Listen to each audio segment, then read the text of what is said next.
একাত্তর সালের স্বাধীনতা আমরা দেখলেই আমরা দেখেছি 5 অক্টোবরে আমরা স্বাধীনতা দেখেছি। যে স্বাধীনতার কারণে আজকে আমরা ফ্রিডম পেয়েছি, আলহামদুলিল্লাহ বলে। সময় এসে গেছে মুসলমান, বিজয় আমাদের হাতে এসে গেছে। আগামী বাংলাদেশ ইসলামের বাংলাদেশ, আগামী বাংলাদেশ আলিম আমাদের বাংলাদেশ, আগামী বাংলাদেশ কোরআনের বাংলাদেশ, ঠিক কিনা বলে? ইহা हम सब मुसाफिर है, वही फिर ठिकाना, कोई आगे रवाना है, कोई पीछे रवाना।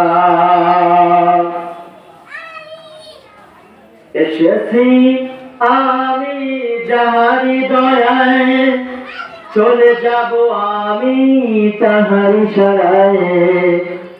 এসেছি আমি যাহারি দয়ায়, চলে যাব আমি তাহার ইশারায়। যার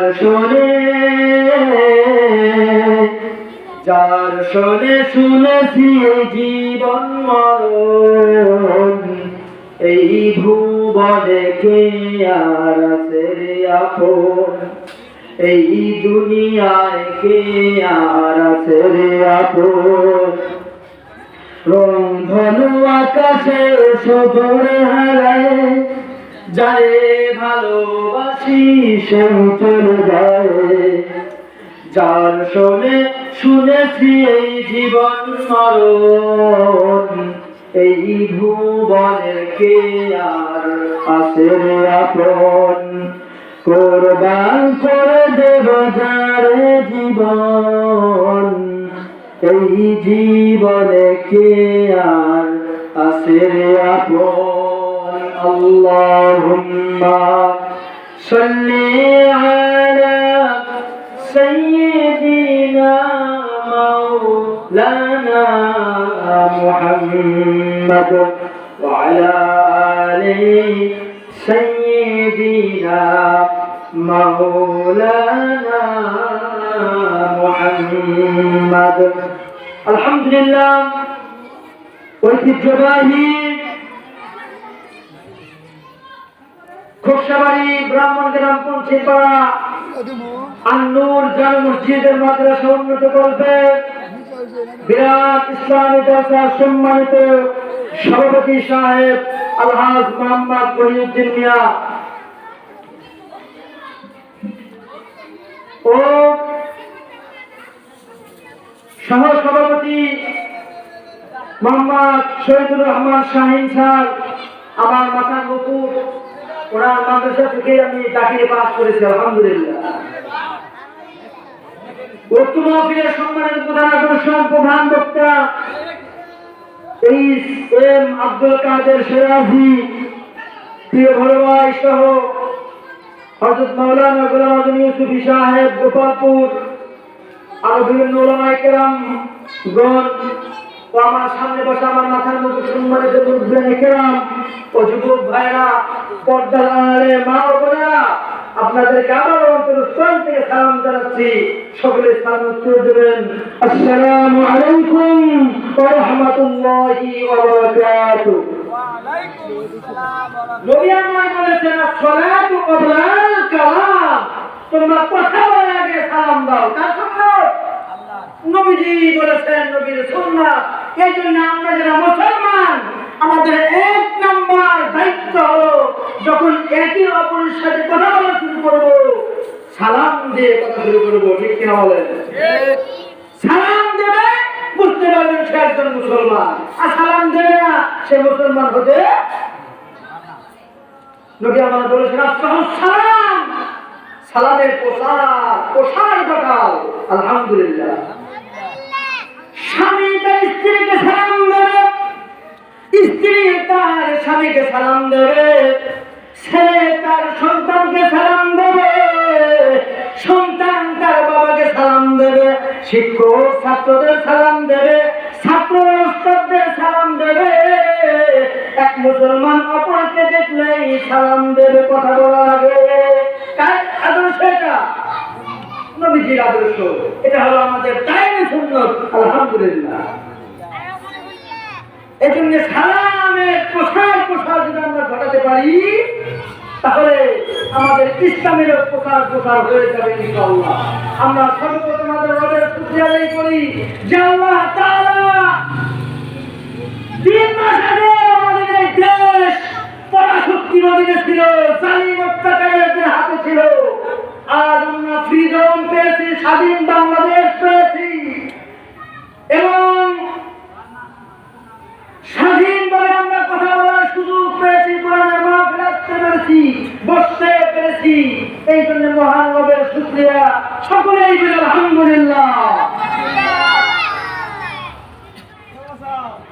মানবতার মুক্তির দিশারি সাইয়্যিদুনা সাইয়্যিদুল কাওনাইন খাতামুন নবিয়্যিন রাহমাতাল লিল আলামিন জনাবে মুহাম্মদ মুস্তাফা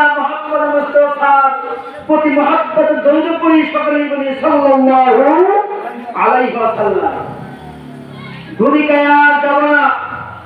আমরা জানেন কোরআনের মাহফিলে কোরআনের কথা বললেই কোরআনের মাহফিলটা আল্লাহর দরবারে কবুল হয়ে যায়। সুবহানাল্লাহ বলেন।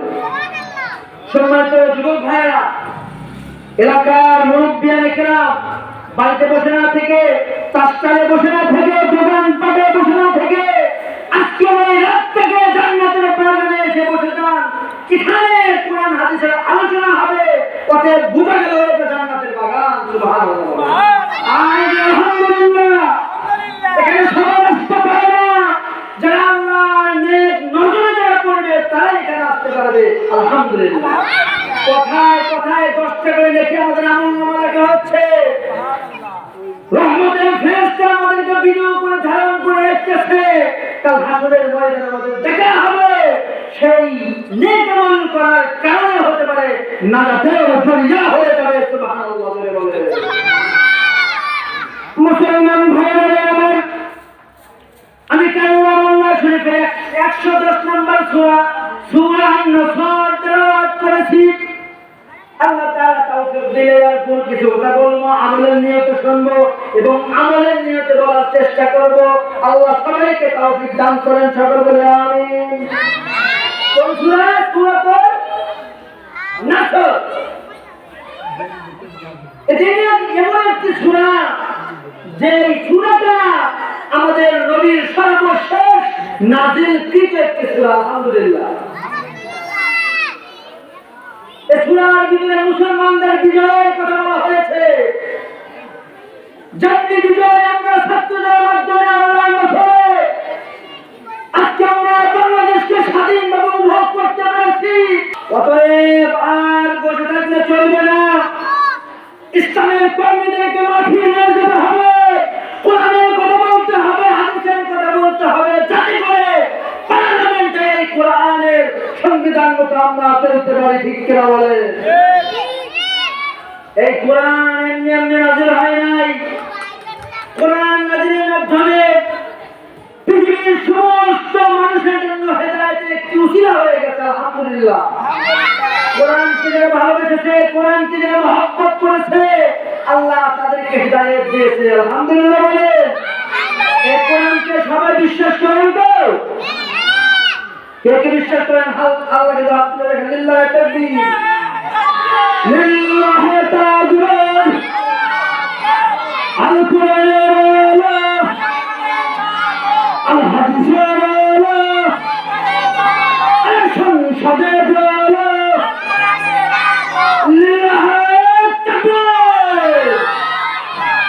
আলহামদুলিল্লাহ। কথা হলে কোথা থেকে? কোরআনুল কারীম থেকে।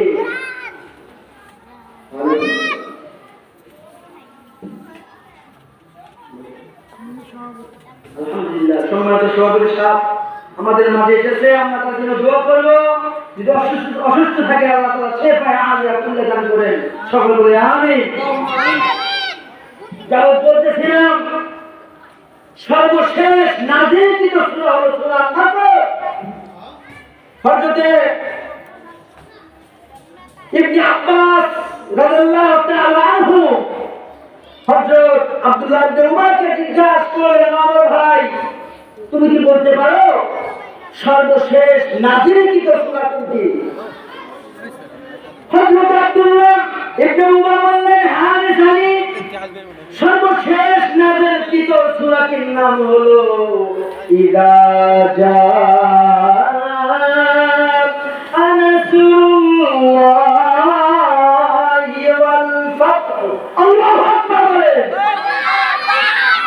নবীজির সাহাবী বললেন, হ্যাঁ আমি জানি, সর্বশেষ নবীজির উপরে যে সূরাটা নাযিল হয়েছে সেই সূরাটির নাম হলো সূরা আন-নাসর। সুবহানাল্লাহ বলেন। এই সূরা যখন নাযিল হয়ে গেল, তাফসীরে ইবনে কাসিরে দেখলাম নবী করিম সাল্লাল্লাহু আলাইহি ওয়াসাল্লাম হযরত ফাতিমা, নবীজির সবচেয়ে আদরের কন্যা, সবচেয়ে কনিষ্ঠ কন্যা মেয়ে হযরত ফাতিমা রাদিয়াল্লাহু তাআলা আনহা, যখন নবীজি বললেন আমার উপর সর্বশেষ নাযিলকৃত সূরা নাযিল হয়ে গেছে, ও আম্মা জান ফাতিমা, আমার কপালের গীত চলে এসেছে, আমি আর দুনিয়ায় বেশি দিন থাকবো না। এই কথা যখন মা ফাতেমা শুনলেন, মা ফাতেমা চোখ দিয়ে ধরে কান্না, কাঁদতে কাঁদতে ফুটে উঠে গেল। হঠাৎ করে মুখ দিয়ে মুচকি মুচকি হাসি আল্লাহর পক্ষ থেকে নাযিল হয়ে গেল। উপস্থিত সাহাবা আজমাইন পর্দারে সাহাবী মহিলা সাহাবারা জিজ্ঞাসা করলেন, ও মা ফাতেমা, তুমি একটু আগে নবীজির ইন্তেকালের কথা সুখবর শুনে কান্নায় ভেঙে তো দেখলাম, হঠাৎ করে আবার মুচকি কেন হাসো? বুঝলাম না। হযরত ইবনে আব্বাস রাদিয়াল্লাহু তাআলা আনহু বয়ান করেন, মা ফাতেমা উপস্থিত সাহাবাদেরকে বললেন, আমি এই জন্য মুচকি হাসি, আমার আব্বা হযরত নবী করিম সাল্লাল্লাহু আলাইহি ওয়াসাল্লাম যখন দুনিয়া থেকে পরে চলে যাবেন, আমিও পরে যাব, ইন্তেকাল করব, আখিরাতের ময়দানে আমাদের পরিবার বর্গের মধ্যে সর্বপ্রথম আমি ফাতেমার সাথে আমার আব্বার সাথে সাক্ষাৎ হয়ে যাবে।